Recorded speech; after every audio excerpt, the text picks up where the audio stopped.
We had to unmute the mic. Good day, thinkers, thought leaders, progressives, and dreamers. I'm Craig the Writer Stewart. And I'm Derek J. Oh, that was nice. Yeah, I've been practicing. I still have not got my thing yet. Mm-hmm. My your stitch. Yeah, stitch yet, but I do. That's all I got. Okay. Well, that's okay. Listen, this is our second panel discussion. Our very second? Or it's just our second? Well, this is our second. Maybe it's the cocktail. Derek made me a cocktail. But yeah, this is our second podcast. And of course, we're talking about the divide between the lesbian and gay community. Yes. So we put together, but now let me tell you something. I will say this. When y'all want to talk about something salacious, y'all are ready to go. But when we talk about something that with some matter and some substance, we didn't get as much response as we would like to have, but we got a great panel here. We did. But hey guys, we could talk about mess all the time, but we also want to talk about some things that can push our community forward and help us do better and all that good stuff. And we want you guys to be part of that conversation. Yes, we do. So for me, this conversation is important because I remember being in my 20s and attending a conversation where it was called Bridging the Gap. And it was on one side, there were lesbians, and on the other side, there were gay men. And the conversation was about how do we bring these two communities together? Because we're a part of the same subculture, but there's a divide. And I'll never forget, there was a lesbian there who said she didn't like integrating or partying with gay men because gay men use the word bitch too much. And she doesn't consider herself a bitch. And of course, from the perspective of gay men, that's a term of endearment. It's a term of endearment, but I do understand, her perspective too. So we wanted to hear from you guys. We assembled a panel of people to talk about it with us, but we want to hear your perspective as well. And surprisingly enough, the women were ready to have this conversation. The men, not so much. Not so much. Men didn't really want to have the conversation. So I'm already starting to believe that it may be us. It may be the gay men. It may be the gay men that has the issue with lesbian women. Right. What is lesbian women oxymoron? Is gay men oxymoron? That is an oxymoron. Okay, so lesbian women. It's kind of redundant. It's redundant. So it may be the men that have problem with the women. Right. And we want to hear from everyone and see what that conversation is. Because for me, this conversation and every conversation that we'll do, it really is about sending a vibration into the universe. You better vibrate. Absolutely. It's about sending a vibration into the universe. And perhaps, it will trigger something in you, those of you that are a part of the panel, those of you that are watching, and to perhaps, again, bridge that gap. We want to provoke you to think. We want to provoke you to think. And with that being said, I will say that I don't really have, I have lesbian, I don't really hang out with a lot of lesbians. Listen. I'm guilty of it. I am too. I know lesbians. My sister's a lesbian. And I know your sister. Yeah. but she's not in my phone. Right. I don't have her phone number. We don't hang out. Yeah. And then I force her to go out to the club with me. I don't really go out to the club with her. But so to start this conversation off, we want to talk to some people that's in the club club world, and to get their take on what this is all about. Because for those of you who may not be in the LGBTQ community that are watching, there's a divide, and that divide isn't just in our personal lives where we may not be close associates, but also in the club community. We don't party together at all. We don't party together. And when I first moved to Atlanta, I moved here in 1998, and there was a club here. Oh, child, I was still in high school. Whew. Jesus, okay, look, go ahead. You're gonna do this every time? No, go ahead. But no. That me. I'm just saying, you throw the age out there. So, wow, go ahead. But I don't look like what I've been through. Okay. But go ahead. 1998. But yeah, in 1998, there was a club here called The Other Side, and those of you that are familiar with Atlanta, you know exactly what I'm talking about. And it was a club where it brought together gay men and lesbians. It was on Wednesday nights, and we partied together. But now I can't think of any clubs that integrate the way that The Other Side used to. And even if you think about it, this is not just something that impacts gays and lesbians, this is also true for gay men and the trans community. Because the trans community, they party separately as well. You're starting to see more now with trans girls, and I can't even say trans guys because I can't say that I've seen any trans guys coming out. Well, you don't know. Maybe I just didn't know, you just didn't know they were trans. Maybe I didn't know they were trans. But with the trans girls, you're starting to see more trans girls partying with the gay guys. Yes. It's more quote unquote acceptable now. Where before, all of the trans girls went to the Marquette or they went to 708, aka Loretta's, or they had their places to go. So you said you want to start with one of the club promoters? So we're going to start with Mel Scott, who, well, I'll let her tell you who she is. Absolutely. Hey, Mel. Hello. How are you? Hi, how are you? I'm well. I'm all right. Can you see me? Thank you for being with us All today. right. Thank you for having me. I appreciate it. It's no problem. So we want to talk to you because you created Trax Girls, right? And it was a reason behind creating Trax Girls. So like when did Trax Girls start? In 2006. So I'm partners with Trax Atlanta, which is the men. All right. And I know you made reference to the other side. I love that was my spot. Okay. On Wednesday nights. Oh my God, that was my spot. But we actually created something after that. Same scenario, but just a larger scale, Atlanta Live. Which is probably where I met you at some point, Derek.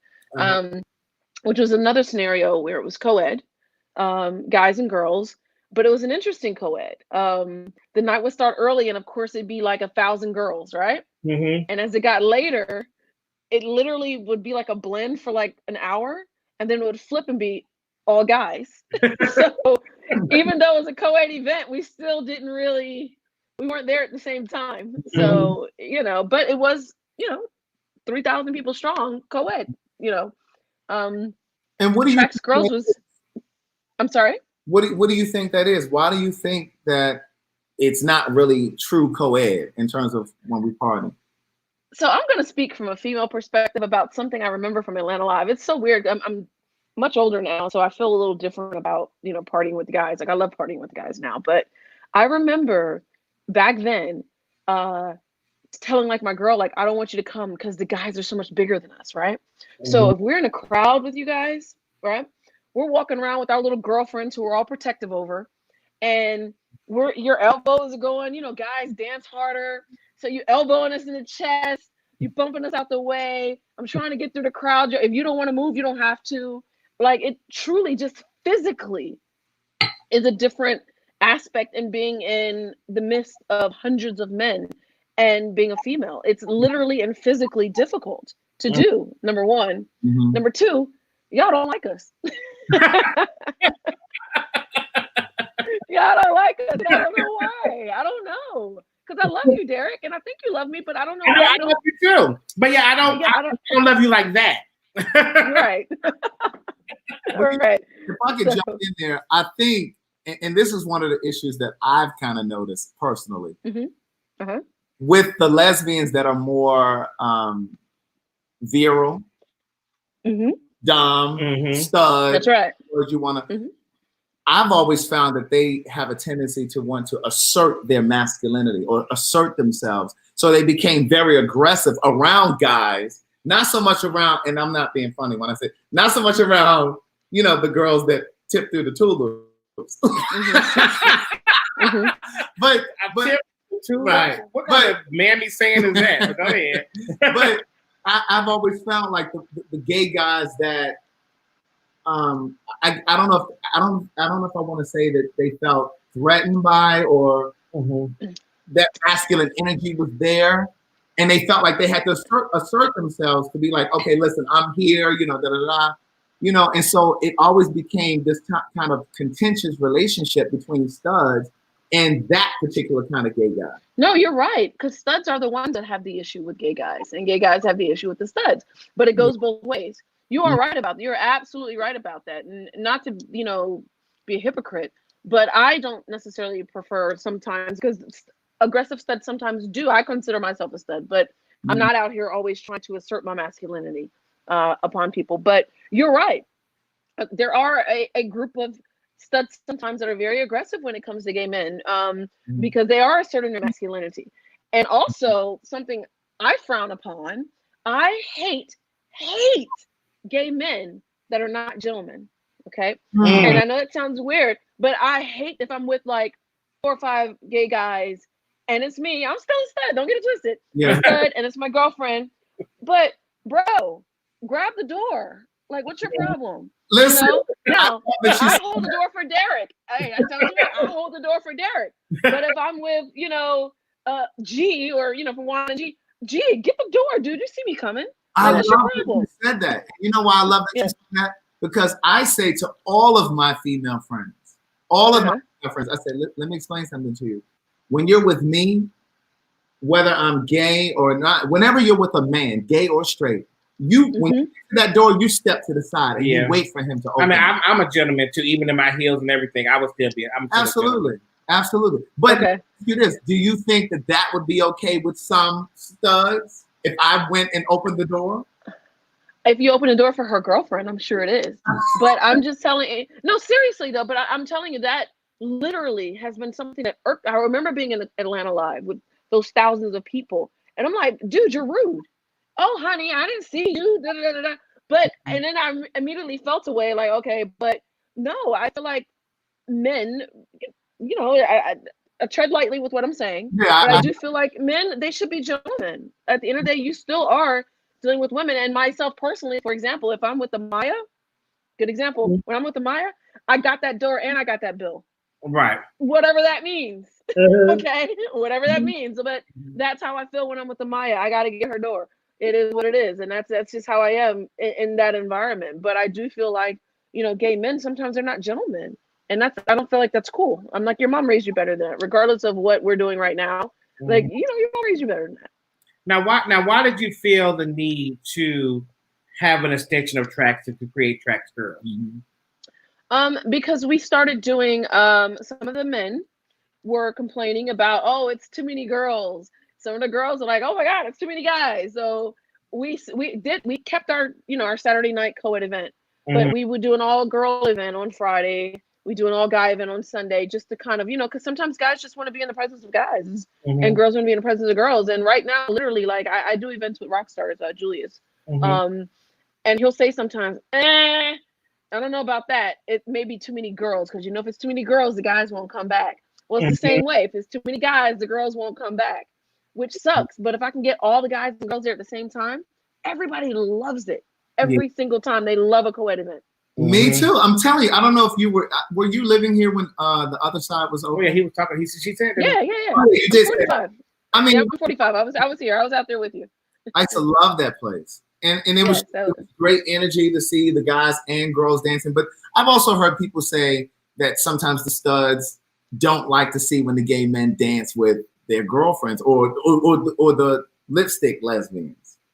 You know what? And I feel like those studs need to get over it personally. They really do. Like, it's people, and it's our brothers and sisters. But I definitely feel like, for me, just personally, I just don't like when gay men aren't gentlemen. Like, I don't like it. And I don't personally like when studs are too aggressive, I see sometimes gay men and gay women are beefing about something, and these dudes will fight these girls. And I'm like, what are you doing?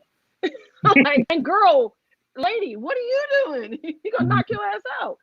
Well, I want you to kill. We're all older now. So I think that if you could create an older space for us to all come and chill with each other, and I will be there. Let's do it. Absolutely. Thank you so much for your insight on this. We're going to bring a man on here and see what he got to talk about. All right. Thank you so much, Mailbag. All right.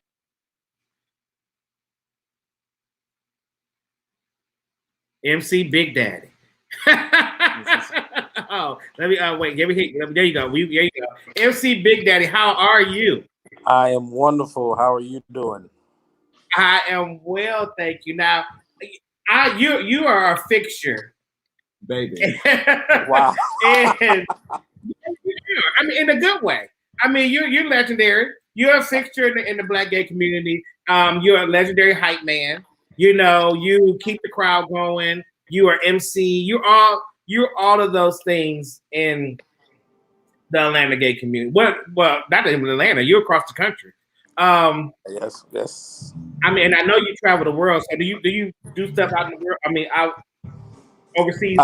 Actually, when this pandemic finished, I'll be going back to Brazil to do some work, parties out there. So worldwide. I can put that to my name. Yes. So you've been able to see the change in the club life, the atmosphere, things of that nature. And is it our fault, the guys' fault? We don't want to party with the girls, or do you feel like it's a mix of both? Or why do you feel that we can't get together? I think it's a combination. Personally, I think it's a combination of both. Turn your music down. Turn your music down. Oh yeah, you down there? Oh yeah, you over there jamming? Sorry. He thinks hey, now. It's Wednesday night, worked all day. Hey, right there we go. keep it sexy. Okay, so I've been around for a long time, and I'm with you and Melissa. When I remember Melissa when she was DJ M. Mm-hmm. Okay, I remember the other side. I remember there was a night for everything in Atlanta. Yeah. Mm-hmm. Monday night was a show. That was a drag show. Mm-hmm. Tuesday night, Thugs Out Tuesday. That's out Tuesday at Tracks. Yeah. At Tracks. Wednesday, the other side. Thursday, Friday, Saturday. Saturday, you went to Tracks and then wind up at the Marquette. Mm-hmm. So there was a time when we all just partied together. I think with the more freedom that we have, the more divided we became. Mm. Because then it was a struggle just to identify who we were to ourselves. Now, especially with the new generation, they don't have the fight that we had, as the same as we didn't have the fight that our generation before us had. Mm-hmm. But we was appreciative just to party with someone that was going through a struggle just to identify who we were. Mm-hmm. And then to the same time, or at the same time, going to the club wasn't about finding a date. Going to the club was to get off the day that you had. Mm-hmm. No matter what you were going through, you can get on the dance floor and just dance from time you get in to time you leave. Mm-hmm. But because there's no bonding, hey, we're not fighting together. We're not fighting for the same cause. We're not looking for the same cause. We're not struggling for the same cause. I'm who I am, and that's what I want. I want to be surrounded by who I want to be with. Mm-hmm. I love partying with everybody. That's why I became an MC. Mm-hmm. But I don't know, it just lost the value. At some point, I guess it's the old saying: if you don't fight for something, you don't know the worth of it. Though you don't have that value in it. And so, but again, back then, we was all fighting for a space, fighting for identity, fighting for whatever. So we partied together. We had a common cause. Now, don't touch my man, don't touch my girl, don't look at my girl, don't look at my man. Because nowadays, the studs are dating the queen boys, and the queen boys are dating the studs, and the soft boys are dating, they're not, it's so much now to, I don't even understand. Mm-hmm. So I stay in my corner at times. It's just best to sit back and watch, and to try to insert myself in to say, hey, what, why, But at some point we lost the trust in each other to say, hey, we're in this together. Well, let's party together. Let's have a good time together. I wish we can bring back the other side. Actually, that's one of my dreams, to bring back something like the other side. Hey, we're not here to get or attack. We're just here to have a good time. Get drunk, laugh at each other, and have a good time. So you I've so seen a lot of stuff. So for you feel that we're just missing the commonality of who we are of both communities. Exactly. When they start breaking down LGBTQ, MRP, all that. Hey, at the end of the day, we all like what we like. We love who we love, and it's just life. Well, that's my opinion, at least. So do you see us being able to get back together as one? Mm. Put it like this: I have a dream that we can get together as one. Mm-hmm. I have a heart that says we can get back together as one. Mm-hmm. I party with, I hang out with Melissa, Mm-hmm. you know, and she's a great person. Melissa she's grown, she's wiser than she used to be. I am, you are. I do believe that we can. Mm-hmm. It's if we can have a good time together, then the sky's the limit of what we can do. Mm-hmm. Mm-hmm. Well, thank you for that. We wanted to hear your opinion on it, because I know you've been in the mix for a long time. So we wanted to see. Ooh. Well, I have been too. So I mean, not as long as y'all, you and Craig. Oh, really? Oh, girl. Really? But you know what? To be honest, to be fair, I remember when you stepped out in the scene. Mm-hmm. I met you. I seen you at Tracks. Mm-hmm. I said, "What this boy doing with these heels on?" But then I sat back and I said, "You know what? He's gonna make a name for himself." And you look at you now. Look at both of you guys. Both of you guys. I mean, well, Craig's still working on it. We all are. We all are. Yes, indeed. We all are. And that's what makes us. That's one of the things that makes us so unique and so that stands us out from the rest. We continue to evolve. We continue to reinvent. We continue to be positive, and wherever we go, we try to leave a positive note, no matter what is thrown our way. Thank you so much, MC Big Daddy. We'll get right back to you for your final thoughts, sir. Gotcha. Right, thank you. And let me just say this before we jump. We're going to jump to Lisa after this, but before we jump to her, I want to say that this isn't just a divide between gay men and lesbians. There's also a divide between Black gay men and the white, or Black gay community and the white gay community. That's a whole other conversation. That's a whole other conversation. We ain't got enough time for that. Absolutely. As Dee said, Derek, I want your shirt, but this is a whole kimono. It's a whole situation. It's a whole situation, baby. This ain't just no shirt. It's a kimono.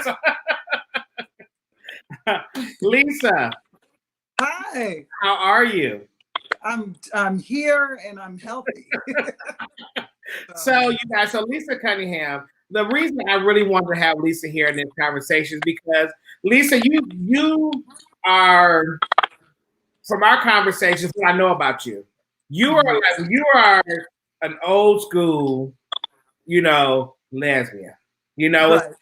It's like, I ain't told you nothing. I ain't told you nothing I was, so we ain't gonna say that. Until you hear from me, it ain't true. And it's like, so one, I wanted to talk to you about just navigating through life. Yes. And then getting to a point where now you're like, hey, I'm here. Yes. But trying to navigate through that thing on a space where gay and lesbian women gay and lesbian don't even communicate with you. So it's you have a multi-layered conversation. Yes. You know what's interesting? I was at the other side. You know what I mean? I was there. But what I want to make sure we all remember is not to beat ourselves up so much, first of all, because if you look at the heterosexual community, they have to party together because they, if the men, in order to date, they got to invite the girls, right? Right. So I think that if we had to, first of all, be together, we'd be together. So that's number one. So I don't think we should beat ourselves up in the LGBTQIA community because of that. But looking at the history, I mean, Big Daddy really hit the nail on the head, because when you're talking about old school versus now, you're talking about access that we just didn't have. Melissa told me a story about how the original, way that we used to have to promote, right? So there was mailers, and you waited for that thing in the mail, right? Because there was no internet, there was none of that. So you had to wait to go to Tracks or the warehouse or whatever that was on that Saturday night, on that Friday. So you were compelled to go. You didn't have any other outlet. So we were forced by the times to band together. And so I don't want us to beat ourselves up so much, because as we've evolved, yes, things have just gotten, we have so much more access. And a lot of the young people, I I have extreme hope that it's all going to come back together full circle, because I'll tell you this, those young Gen Z and millennial kids, they identify as queer. So while we still hollering LGBTQIA plus, they say, hey, we're just queer, we're sexually fluid, whatever that means. And those kids, they really mix in a different space. It's a you know, it's like a Jaden Smith kind of space. You don't know what that, you don't know, you know what I mean? You don't know what that kid is, and it's okay. And I think that they are now all mixing in this you know, this real melting pot of a world. And I think that is what's going to eventually save the day, where we're just really not going to know what the labels are, and everybody's just going to be partying, you know, together. I think we cannot excuse the fact that the divisiveness of our administration, right, makes people even more divisive. Everybody, there's a tribal mentality now, right? So you're sticking close to who you feel most comfortable with right now. And so unfortunately, that's coming from the top, and it trickles down to all of our marginalized communities as well. And so we start breaking off and making sure we're just in our own little subsects where we feel, you know, really comfortable. So, hey, you know, but I'm telling you, that's our age group. That's Gen Z, you know what I'm saying? But those millennials, you know, I'm saying the, you know, like 33 below, I think they're definitely going to be the ones. But in terms of having these areas to go to, they have too much more stimulation now. So there's no need to make sure that we have the hub over there to go to. So I don't think we're ever going to see the glory days of the clubs come back in that sense again. But what I do think that we're going to see is some very intentional gatherings. Just like what Melissa was saying, hey, yeah, I still do this and I still do that. So I think they are going to have intentional gatherings that will get everybody together. So that's my take on it. You better speak a piece, Lisa. You wrote that one down, didn't you? No teleprompter. So I just feel so passionately about it, because I heard you saying earlier about that vibration, baby. That vibration is so deep. You know what I'm saying? And so we have to get on one accord with each other. We can't just be all, you know, against each other right now. We've got to come together. Yes. Well, Lisa, we're going to come right back. We'll come back to you for your final thoughts. Okay. So we're going to click right here. Hey, Erica. So for all you guys, so we have this conversation all the time. This is my sister. And my sister is a lesbian. Yes. And we always have this conversation all the time about what's going on. So what is your take on it, Erica? Why we really can't get together like we need to? I think I hit on Melissa and Lisa hit on some of those points, but I think that when women come into a club and they present any type of masculinity, like, men don't know what to do with that. Like, if it's not coming from a man, they don't know what to do with it. And I just think men are not interested in anything that doesn't serve them. So what is a bunch of lesbians doing here? Now, that does nothing for me. Now, just from a different perspective, do you at all think that sometimes studs, if you will, are sometimes the aggressor and they don't like the masculine energy that's there from gay men? I agree, because I mean, I don't even get along with a lot of studs because I'm not just angry and you know, aggressive all the time. I'm very much a woman, and I agree with like Melissa. Like, sometimes people don't know what to do just because of the way you dress. Like, they feel like they're gonna treat you like a man as well, but I'm nothing like a man. I'm very much a woman. Yeah. I mean, you're a little bit manlier than me. Well, most people are manlier than me. True. But I mean, I will say that because we talk all the time, and my Erica, and I will say as a brother, I have failed you on this part, because I do make you go to all the gay clubs with me, and I make you go to all these things with me, and I don't really support you as I should in the lesbian community. And after, and I never really thought about it until we started having this conversation. Mm-hmm. And you know, so what do you mean? If there's no penis there, I'm not going. If there's no what? If there's no penis there, I'm not going. That's how his perspective. Yes. So what do you mean, Derek, when you say that you don't feel like you've supported her? No, I support her as a oh no, we have that. But when it comes out to from a social aspect, right. You know, I don't really I bring her into my world. I don't never really go into her world. Yes. I do think that I do need to work on that. And see, the thing about it is that just because you guys are gay, you guys are still men. So it's still you. Mm-hmm. Yeah. But yeah, I just wanted to hear what you had to say. That's all. All right, thank you. I just wanted to chime in. All right, bye. All right. Brandy. Oh, we got to unmute. You got to unmute. There we go. Hi. Hey, I'm good. How are you doing? Wonderful. So you've been hearing all of the not advice, but just the different commentary of what. Yeah, it's funny how different everyone's is. I think based on the time that it happened, because I moved to Atlanta at the end of 2008, beginning of 2009, and it for me, and I just came out, so it was super fresh. And Atlanta for me, it was very weird to see the divide. You know, coming from Philadelphia, I feel like, I mean, we have streets dedicated to gay pride and all the things. So, and everyone just seemed like very brotherly love, and it's just diverse.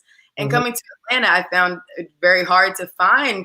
I mean, if you didn't know the gay people, you would have no idea where to find out what was going on.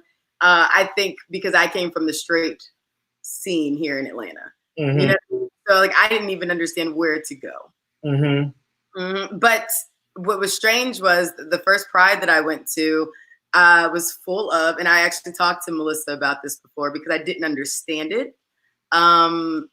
Pride, not Black Pride, and because of the Black Pride, and then there's the White Pride. You know, that blew my mind because I'm like, wait, but I'm gay. So why are there two different ones? I didn't understand. But it's because you know, all the stipulations with White Pride not letting Black Pride in, and then we had to create our own just to have, you know, that pride for ourselves. But it was very different to see how we don't party with gay straight men. I'm sorry, that would be interesting. Right. with gay men that are white, gay men that are Black, Black women, white women. Everyone has their own separation, and I just can't understand that at all. You know, I feel like there's so many of us that can come together and really conquer the divide, and I just don't understand why it exists still. No, it's for a long time. I was telling you the other day, I'm so sorry, that I didn't have a lot of gay male friends, and it's not because I didn't want them. It's because I just didn't bump into them. You know, I didn't go to the same parties, and they weren't there to actually have the conversation as to, hey, what's going on and how can I help you? You know, so I don't know. Atlanta is very divided in that way, and I'm sure it's that way in a lot of other places, you know? Right. So the one and only says, I never get why there are two prides in Atlanta. It's not just in Atlanta. Most major cities have two prides. And part of it, as you mentioned a moment ago, is because there was a lack of representation for us at the general pride or the white pride or wherever. In terms of entertainment, there was never really entertainment that we wanted per se. And we just weren't considered the things that were interesting to us as Black people or people of color. Yes. So before we go to our last person, Brandon, we're gonna come back to you for your final thoughts. I want to bring wait a minute, hold on. Work this. Oh, here we go. Bam. I want to bring Melissa back up because hold on. So Mel, so you are a big Derek, piece. I can't actually hear y'all. If I'm on right now, I can't hear y'all. I don't know why. Oh, you can't hear. I can hear the person that's over here, but I can't hear y'all anymore. Okay, leave and come back. Is that what you said? Okay. Yep. Leave and come back. Okay. Yes. Okay. Okay. Let me go up here to Amanda. Hey, Amanda. Okay, wait. Hold on. Unmute. Are you? Okay. Oh, there we go. How are you, Amanda? I'm great. How are you guys? Okay. Now we see you we see you over there. I saw you over here rooting and elbowing and moving around. So I didn't know the camera was on. oh no, we can still see you. We can see you. But wanted to know what's your thoughts on this conversation, because I see that you've been agreeing and disagreeing, and you're with it. So, what are your thoughts on the situation on why we're not seeing the community come together from a gay and lesbian perspective?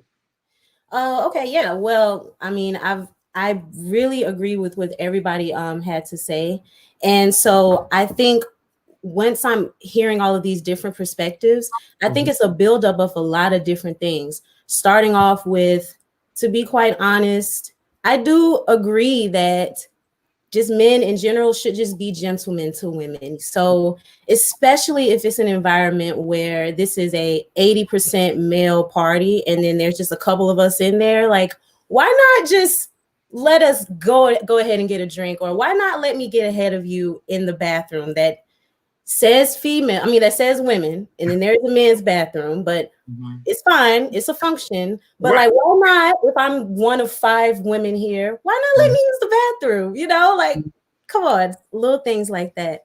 I do agree on the aggressive part as it relates to studs, but I'll say from my experience, I think it comes from just the overwhelming feeling of just not feeling safe when you just enter the door.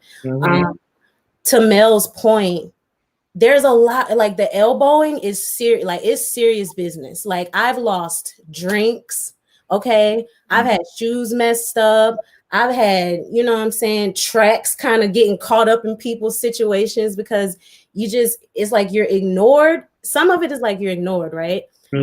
Some of it is just like, okay, I see you, and it's like, I'm not competing with you. We're not in competition with one another. You know what I'm saying? And I can say personally, that's kind of the vibe that I pick up on. But I will say that that's specifically to where I'm located, which is New York City. Now, when I was coming up, when I was a baby gay, I was like in... You might be a baby gay. Well, it's very interesting because I feel like I'm a middle child. Like, I was the first open lesbian couple in my high school, and it was a thing. Okay, like it was awful, but I couldn't not be who I was, you know. So I couldn't like hide it. I couldn't break up with my girlfriend at the time. Like, we were just kind of just doing our thing. But I'll tell you, it was very much like, oh, she's a dyke. She's this, she's that, she's this, she's that. So coming from, and this was like from like 2004 to 2008. So this time frame, gay was just not a thing, especially in Alabama, where I went to high school. Gay it was just not a thing. But if you were like kind of like tomboyish, people accepted you. And if you were like a little bit feminine in regards to like men, you were kind of accepted too. But me, it was just like people just had a problem. And even now to this day, I still feel like the assumption is that I'm heterosexual. But I will say to who said that? I can't remember. I did write notes, but I'm sorry. I didn't write your name down, but you said that the millennials refer to themselves as queer. Please. This is true. We do refer to ourselves as queer instead of saying, oh, I'm a lesbian, I'm a bisexual, I'm this, I'm that. It's kind of like, no, you know what? I love who I love, and you never know what that might be, as long as it's not like children or like animals, right? So, but I went off on a tangent, my bad. It's okay. Anyway, you were speaking your truth. So I come from a generation where I'm like in the middle. So like now it's widely accepted. Now it's like wave your flag high. When I was coming up as a little high school baby gay, you go to the club on first Fridays or some crazy shit like once a month, and it's every single person of the LGBT community all in one club, and we're partying together. But it was different. The men were nice. They even had like fake sororities and fraternities, which were like co-ed, you know. The drag shows were nice.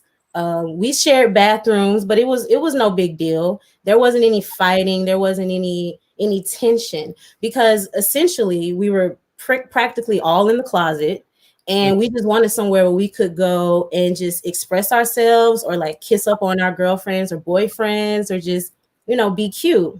Now, once I moved to New Orleans around like 2008 to like 2015, I noticed that the only safe spaces for gays in general were clubs that were primarily male. And if anybody's in here from New Orleans or has even been, there was this club called Fusions. And if you've ever been to Fusions, you all yes. I don't think Fusion's not up no more though. I think I heard it burned down. But if you go on Fusions, it's basically just men shaking ass. And then as a girl, you're just like, well, I'm just here to be able to like make out with my girlfriend and nobody stare at me, right? So my experience, it generally is, it started off as togetherness, and then as time went on and as people took up different interests and as it became more acceptable, then it started to really just kind of dissipate. And what frustrates me the most is that we have to remember that before we're anything else, we are Black. Like number one, that's what we are. And that's how I walk through life. I don't walk through life as queer. I don't walk through life as a woman per se. Like I'm Black. That's the general experience. And when we treat each other a certain type of way, it just hurts. It hurts so much because we're all fighting the same fight. Yes, there are different like subsections of the fight, but it's typically the same fight, you know? We're gonna come right back to you, Amanda, get your final thoughts, okay, babe? Okay. All right. Now let me pop over here to back to Mel. Can you hear us now? I could hear you just then, and now I can't hear you again. Hold on. Let me try this. Hold on. That's so crazy. I heard Amanda talking to her, and then as soon as you did that, I couldn't hear. Okay, but can you hear us now? Can you hear us? I'm gonna leave and come right back. Okay, One more time. Okay, so we had a male come jump in here. Day Real, we're gonna pop you up. Hello, how's everybody doing? How you doing? We're good. How are you doing? I'm doing great. So you've been listening to the conversation, and like I said, we have a lot of men that want to kind of have this conversation, but we have women that want to have the conversation. So what do you feel? Why do you feel that there is a divide between gay and Well, it's the dichotomy, you know, and the diaspora of you better use the division. Words. Huh? So go ahead. What you say? Go ahead. No, I said it's the dichotomy and the diaspora of, you know, the separation of, you know, cultures and, you know, people's backgrounds and stuff like that. So that's what from my experience when I was in the 90s and my 30s and trying to get into the lesbian club and stuff like that. They're like, you can't go in here. Go to somewhere else, go to another club. So it was always that. But as time progressed, you know, they'd be in the club because, you know, hip hop came in, you know, in the club because, you know, house music wasn't just house music. All of a sudden, 2000, it was house. And then all of a sudden, hip hop. And then hip hop would be played more and be less house played. And it was all that as well. So it was, you know, everything just started coming together as, you know, the 2000s roll around. But we're getting much better. Hopefully this pandemic will help us, you know, create something more and different, and something more alive and something more positive. Thank you very much for your insight. I appreciate that. Thank you. Okay, let's see. Let's see if Mel will work. Let's see if. All right, let's see. Can you see me? We can't see you, but can you hear me? I can hear you. Well, we ain't got to see you. As long as you can hear me. I can hear you and I can see you. Okay, so I just want, I mean, I know you've been popping in and out, but I want to bring you back because speaking to MC Big Daddy, speaking to Brandy, speaking to Lisa, you know, they all refer back to you, you know, and like, so you have been a really big influence in the lesbian culture in Atlanta. So one, I want to know how that makes you feel, being that you are part of creating the space for women to be comfortable in. It's a lot of responsibility because you can feel like you're doing something great for the community, and then you wake up the next day with 100. You shouldn't have did it this way because now you're degrading women. I can't believe you had strippers. That's degrading women. What? I can't believe. I remember one time I had this party at Club Miami, and it was my homeboy's birthday, so I had my normal female go-go dancers, and I had a couple of gentlemen dancers as well. I can't believe you had all this DICK. Like, what do you want me to do? Like, it's my homeboy's birthday, and see, we're gonna have male strippers and female strippers. So when we did the tracks, we always had male and female. That was always 50-50. And I'm gonna be honest, I feel like Duran's passing just furthermore divided the community. Like, we had co-ed going, and when he passed away, everybody was at odds, and we never really got back together again. We tried it with Rock Stars, and we were at that club called Life for a while, right? And it was a good time. And I will never forget this. Amaya went to use the restroom, and security yanked her out of the women's restroom. Like, no, this is the men's on this side and the women on that side. And I lost it. Like, you're not going to treat her that way. Oh, not talking to you, Em. You are talking to me. You're talking to my people, so you're talking to me. So we stopped doing that event, obviously. But, it's crazy that we're in 2020 talking about why can't I party with my brothers and why don't we like each other? That is insane to me. Isn't it insane?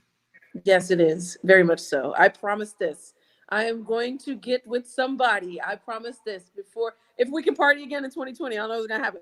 But the next time we're able to party, I promise you, we're going to create at least some sort of flagship milestone co-ed event that makes sense for 25 and up people.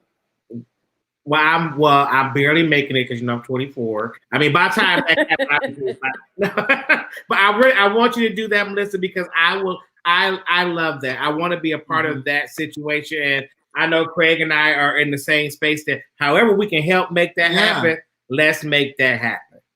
No, I mean, absolutely, Derek. It's funny. I would listen to Kevin Big Daddy telling his story, and I'm like, me and Kevin must have been together because I remember the first time I saw you. And I was like, what in the hell is he doing? If you're going to wear heels, you got to wear makeup and a wig. You can't just wear heels, but you can't just do this. You can't just do that. And it was crazy because I remember being in a club and saying that. And then I remember like 3 weeks going by, and then I saw like another guy come by that was saying, well, I was like, wait a minute, he done started something. And then now, cool. I got to change my stilo now. Everybody got on heels and ball heads. Very proud of you, Derek. Very proud of what you've done and the lane that you paid for yourself and for everybody else that's coming behind you. That's really dope. Well, thank you so much, Melissa. Thank you. So we're going to pop you back down again because Keelan just popped in the building. Right. So I like this comment right here. Oh, what's the comment? Let's be clear. Lesbians have an issue with gay men because they always go after bisexual women who always chase dick. A lot of gay males, lesbians. What is that? I don't know what that is. See, but you said it's a good comment. You can't. Because I got the gist of the first part. Yeah, thank you for being able to join us. So Keelan is a promoter in DC, and we would talk. You can't hear me. Can you hear us? You can't hear. Okay, go out and come back in. But we wanted to get a different perspective of this conversation because of all of these people that are here are Atlanta based. So I wanted to get Keelan's perspective because he's in DC, so we can have that. But while he's coming back, we want to get some final thoughts from. Oh, wait, he's popped back in that quick. Can you hear us now? I can hear you now. There we go. All right. So, I felt like I was on Atlanta Housewives. I was like, I'm right. Can't hear me. You can't hear. But right. Thank you for being able to join us. I know you had a prior engagement, but you're here now with us. And we were basically, we heard from a lot of people here talking about their experiences on why they feel like this doesn't, the gay and lesbian culture doesn't mix together well. So I want to get your take on it, why you feel that that's an issue. Okay, we kind of talked briefly. Well, for those who don't know me, I'm Keelan. I am with KNC Productions and been around for a while as a promoter in DC. And when Chris and I started our events some years ago, we did that whole kind of best of both worlds. Derek and I kind of had a outside conversation. I thought it was an ideal kind of situation, bringing everybody together to party under one roof. What I found as a promoter and doing the parties, me as the host and a party person, I enjoyed it tremendously. What I found is from our patrons were a couple of things. As it phased out, was that we partied together for some time, and then what happened was a lot of the guys who would like to dance with the girls who were more feminine, their dom girls would get upset with the gay guys, and it would create fights and problems.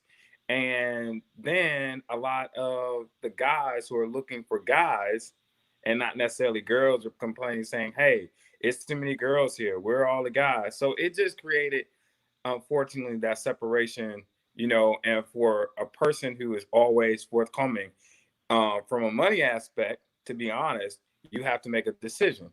You know, do you try to keep this harmony on these two groups of people together and, you know, squash out the fights, or do you try to make money? So for us, it was kind of at that particular time, it was like we're trying to make that dollar. So we had to separate the party. But what me and Shakira and some of the other female promoters would do is we felt that instead of doing a weekly party or a bi-weekly party, we would do just special events, and it made it more kind of like a unique kind of situation with bringing people together. So that's kind of was my take on why things in DC separated from the lesbians and the gays. Because at one point we did have a very unique dynamic. I don't know if you all remember, we had tracks where everybody partied together. We have some clubs where, you know, we didn't have a lot of trans women, trans men, and lesbians all partying on one roof. But I think with the younger generation now, which is a totally different party crew than it used to be back when things were a little different, you know, you get more of that now. So that's kind of been my take on why there's been some separation on the divide. You know, I don't understand why we all are kind of in the same. When they mark us, we all mark the same, goddamn. So I don't understand why we can't really party together. To be honest, at the end of the day, nigga, you can wear a hat to straight and you can wear a hat to the back and have high heels on. When you gay, period. So we all gonna be grouped together, period. So I wish that there was a better way for us to kind of embrace each other instead of the separation. But you know, that's my 2 cents on that from DC. So do you see the? Well, I know you talk about the younger generation because Lisa spoke about it earlier that the younger generation is a new thing now. But do you see it coming back to that time where we'll be able to party and play together and be friends? You know, Derek, that's very unique that you asked me that question because my friends and I, we talk about that all the time. We're getting a little better lighting. You know, with the COVID-19 hitting us, you know, we've been talking about where does this lead us? You know, we're looking at Atlanta because y'all was the first to open up, and y'all are going to be probably like the first to start partying. You know, I'm not so sure if things are ever go to where they used to. One of the things that I found is DC is a very unique place, and that it's the melting pot, and we have the chocolate city. You know, we got everything here. I don't know if we're ever going to be able to bring that kind of unique joint effort together. Everybody, and I'm not trying to discount us, but a lot of times I know, and I party across the world. A lot of times what happens is promoters, you know, I'm not saying everybody's about the dollar, but there's a lot of separation. Everybody's kind of doing their own thing. You know, our lesbian crew here are kind of concentrating building their own party. We individually as promoters are trying to capitalize and build our own parties because the generations have changed. You got here, you have promoters who, the people who gravitate to them are the young crowd. You know, you got some promoters who like in my era, I kind of get that middle age, that 25 to 45 group. You know what I'm saying? Mhm. And then you have some people, like, again, we go back to the younger group, they attract younger guys and girls, trans, trans women, trans men. They attract that whole crowd, but and also women. We've been doing smaller parties because, unlike you guys, we don't have the luxury of having larger venues anymore. So we have like small hookah clubs or smaller clubs, and people are doing smaller parties, which attract a little bit of everybody. You'll get probably like 20% female, 10% others, and then like everybody else. You know what I mean? Mm-hmm. So I don't know what steps it would take to kind of bring us all back together, or what we could do to jointly do parties together. But what I told you in the beginning, those are some of the things or roadblocks that I ran into. And I'm only speaking for myself. I can't speak for the entire DC, but I do know I've done a number of parties and I've hosted hundreds of parties. And those are the things that I faced as a promoter and as an MC. Mm-hmm. And see, I receive everything that you said, and I agree with all of that. But this isn't just on the club front. This isn't just on the social front. This is in our personal lives. Like, do you have lesbian friends? Absolutely. Okay, I don't have any. I got one. I'm like the white people. I got one friend now. I got lesbian friends. Are we the only ones on the call, or I can only see you guys? You only can see us. It's people here. Okay. But we're gonna come back to you and get your final thoughts, okay, Keelan? No problem. Okay. This feels like the Housewives of Atlanta. Right. And you got your red cup. I do. So we're gonna pop around. We have another person that popped in, but we're gonna get everybody that's been here their final thoughts on the conversation, and we're gonna move on to our next person. So let's see. So Mel, we see you. Can you hear us? We good? Okay. I can hear you. I can see you. All that. Right. So give us if you could leave these people with something to walk away with, what would that be? Love is love. We are one. All the Frankie Beverly quotes, but just we can talk about it, and we can sit here all day and say, oh, this happened, that happened. A few things happened. Some of it was the girls and guys didn't necessarily get along, but in addition to that, it was really about the money. Okay. Mm-hmm. But shit, we was doing $50,000 a week at Atlanta Live. You know what I'm saying? So that's the most I've ever made throwing parties. Club Miami was cool, but not like a co-ed party. But it's really the promoters. It's going to be the promoters, and it's going to be us just stepping up to the plate and deciding that we're going to do it. Ignore the kickback, ignore the pushback, because if we put it on and we put it together, they're gonna come. Mm-hmm. Historically, I didn't book an artist that I thought the girls would like. We booked an artist that we thought people would like, and who was friendly to us. So, and that was that. And so we just have to get back to doing that. And I'm actually glad we have this conversation today, because I think tomorrow I'm gonna reach out to the Juliuses, the Dwights down in Miami, and people like that. This gentleman that just got off. We should just do, even if it's just once a month, we should do something that is nice and co-ed. We had started doing, myself and I knew Jamie, the Face Diva, Lisa Cunningham was involved. Brandy helped. Like, we had started doing this thing called Studio 54. Remember that? I came there first. I had a very good. That was fun. That was fun. It was a theme party. It was definitely a theme party, and we got away from doing it, but that was cool, and that was grown folks. So maybe we'll go back to doing something like that. But I promise you that this year we will start doing something that makes sense, and we can have this conversation a year from now. Like, how'd that go? Right. Yeah. Mel, thank you so much for being part of this today, and I appreciate you giving us your time. Thank you for having me. I'll talk to you soon. All right. Bye. We're going to go up to MC Big Daddy. Hello. Hello. So you heard the conversations, you heard the thoughts, you heard the things.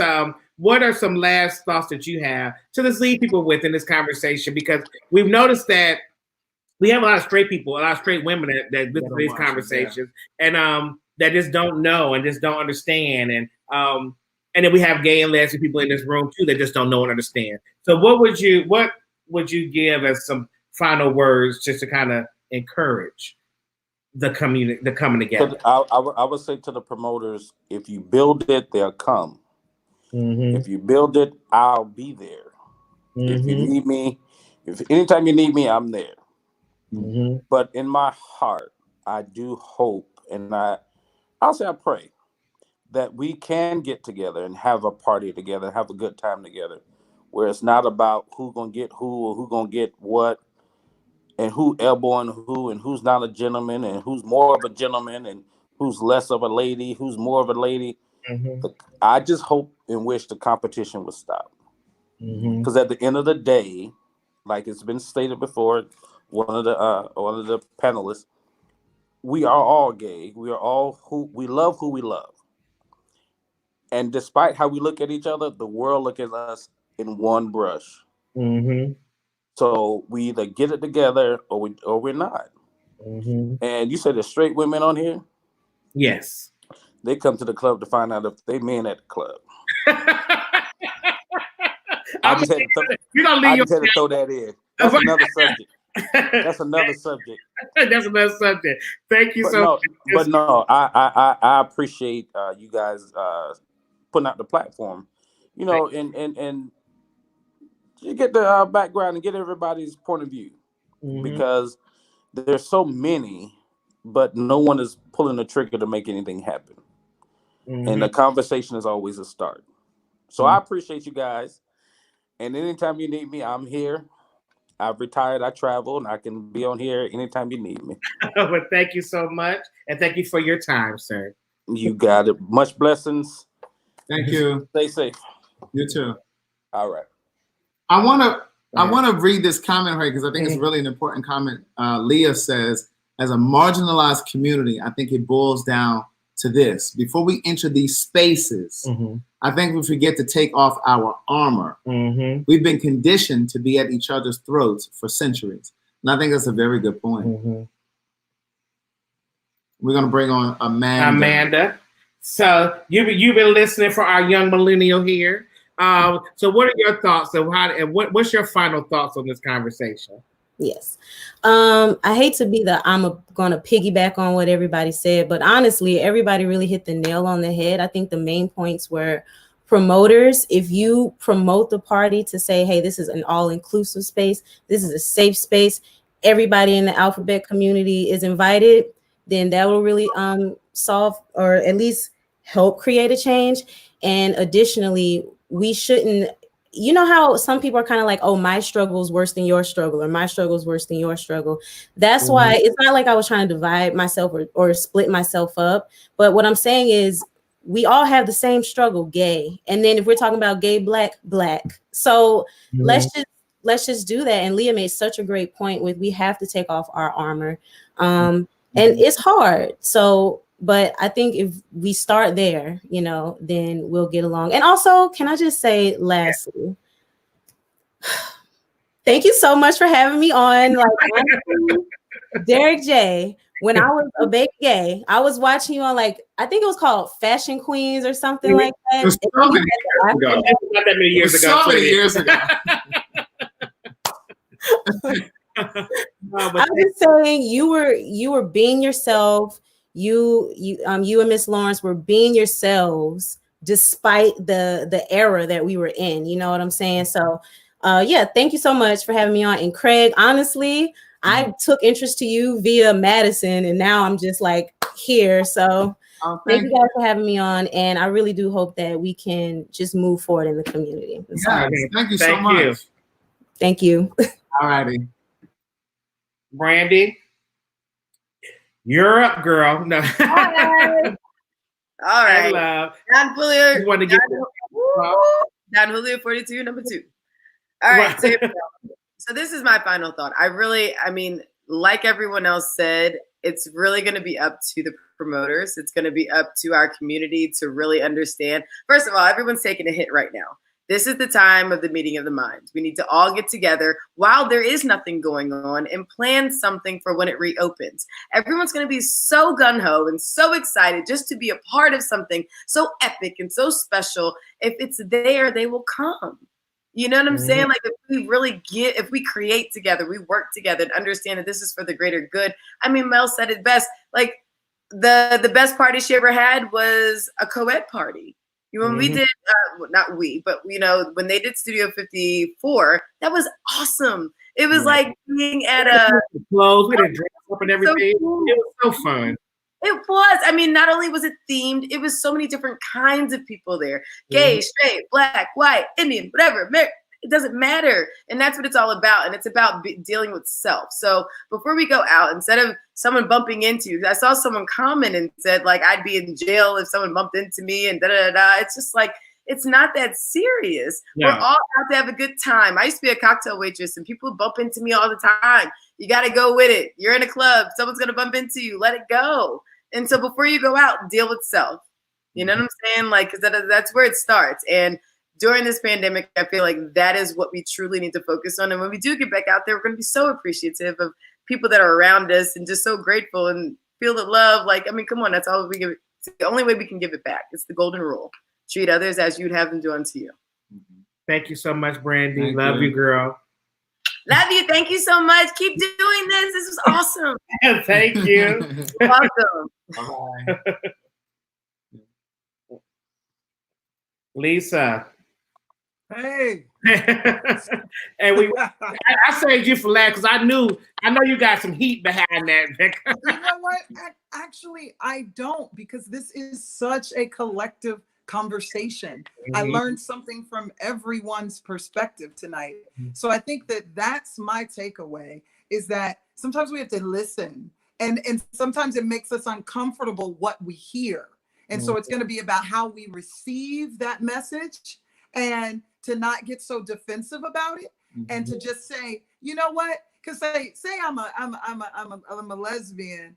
I know that chick who acted too defensive, and I also know that queen that acted like a fool. So my point is that we do this as Blacks a lot of times. When whites criticize us about something, it's like we don't want to talk about the elephant in the room, right? So I think that we have to take a look at ourselves. One thing that's so amazing about what's going on, this platform that you guys have right now, this thing will live on. Like, this is something that will replay. So the people that saw it tonight, it will grow exponentially. And so we need to take this conversation to our social media channels. That's another thing. So instead of always talking about the latest kiki on our social channels or sharing the Shade Room videos, we need to be having these types of discussions right there on Instagram and keep this conversation going. So that's my takeaway, is let's keep the conversation going. Yes, we're going to hold the promoters responsible for everything they say they want to do, because I believe people like Melissa and my brothers that I heard from DC and what have you, I think there's some authenticity there. And so, but let's start keep the conversation going on social. Thank you, Lisa. Thank you so much. Thanks for having me. No, thank you for doing it. Okay, bye-bye. Bye-bye. So we had Kenneth popped in. Hey, Kenneth, how are you? Hey, greetings. Can you hear me? Yeah, we can hear you. Fantastic. I think it was fantastic. And Derek, let me tell you something. What? You have definitely been embodying the snake by the head with these conversations every week. My sister Big Frida, who I love dearly, she was on here, and I just feel as if, just to come on tonight's topic, this was something that I had a little sidetrack when I was in college at the University of North Texas, and one thing we did is that we comment on gay versus lesbian, and it was so crazy how many different perspectives came into play, because I feel like I don't have a problem with studs at all, which is probably the minority when it comes to perspectives, because both of us, you know, like I always have a lot of stud friends, but I don't have a lot of femme friends as far as feminine women. Only because I feel like, you know, it seems like they seem to like comprise and mess for some sort, but that seemed to be the situation. Again, all is fair, you know, gays do the same thing, but that's why I seem not to have that different perspective. But again, if we all come together, we all come to the center aisle and find out how we can definitely be together and party together and love together, that would definitely bring the Black. I'm just only speaking of Black culture, but they'll definitely bring the Black culture up, especially there in the city of Atlanta, because I feel like a lot of people are definitely doing that. That's one thing I really had to say. I do appreciate, and Derek, keep on doing what you're doing, love. I know the numbers are definitely low right now, but you are continuing to do higher and higher and higher, and we appreciate you, and I appreciate this conversation. I tune in every week, and you are fantastic, brother. Thank you so much, Kenneth. I appreciate that. Thank you. It's my pleasure, man. All right. And then Good night. So Keelan. Yeah, you heard all these conversations. Y'all heard. I'm gonna connect you and Melissa together because she's talking about y'all need to talk to each other and make some things happen. We put it in your hands now, but I want to get kind of your final thoughts on all this. Let me know how you feel. Derek, first of all, let me commend you, Craig, for what you're doing and the platform that you're doing it. I mean, the more you do this, and what I like about one of the participants said that you need to take this and we need to put this on our Instagram. I got 7,000 followers. We need to continue this communication. It can't just stop here. Right. I've already reached out to some of my friends and talked to them about what I was doing tonight. So, it's just like taking the message and putting it somewhere else so it continues to blossom. So my final thoughts are a couple of things, especially I'm glad that the guy who just said what he said, which spins into a conversation we probably can have at another time. I think masculinity and femininity and dons versus feminine women, I think that what happens is it contributes to dividing us. He's too gay, or he's the straight one, or she's too dom, or this kind of thing. Like at the end of the day, like I said, they're always going to pinpoint that we're all gay. Either you like sucking, I'm not going to get graphic on here. You like doing certain things with certain people, okay? It all boils down to the same shit. I think that if you allow yourself to understand that we're all in this melting pot together, we'll be in a better place. One of the participants said that the promoters are kind of the key. I agree. I'm a promoter / MC. I'm the one that can promote the party, but I'm also the one that can hype the party. So it is my job to continue to kind of use myself as a voice to explain that, hey, we got to come together. And I like that you had this conversation because now I hadn't barely been thinking about it. So now you in this conversation has implanted something in me to say, hey, let me talk to my DC friends and say, you know what? Let's bring some shit back together. And then again, going back to this COVID-19 situation, for me personally, and I keep saying that because I can't speak for everybody, but I know for me on a personal and a professional side, this almost 2 month in the house with my dog, it has allowed me to really do some soul searching, not a whole lot, but some soul searching and look at things quite differently. This is the first time in her story, like RuPaul would say, that we've not had fucking gay pride in Washington, D.C. We were coming for Atlanta. You hear me? DC was on the fucking map to come back. I'm trying to tell you, we did it last year. We were coming back, and then this happened. So a couple last pointers. Never put your eggs in all one basket. Never think that you know what's going to happen tomorrow.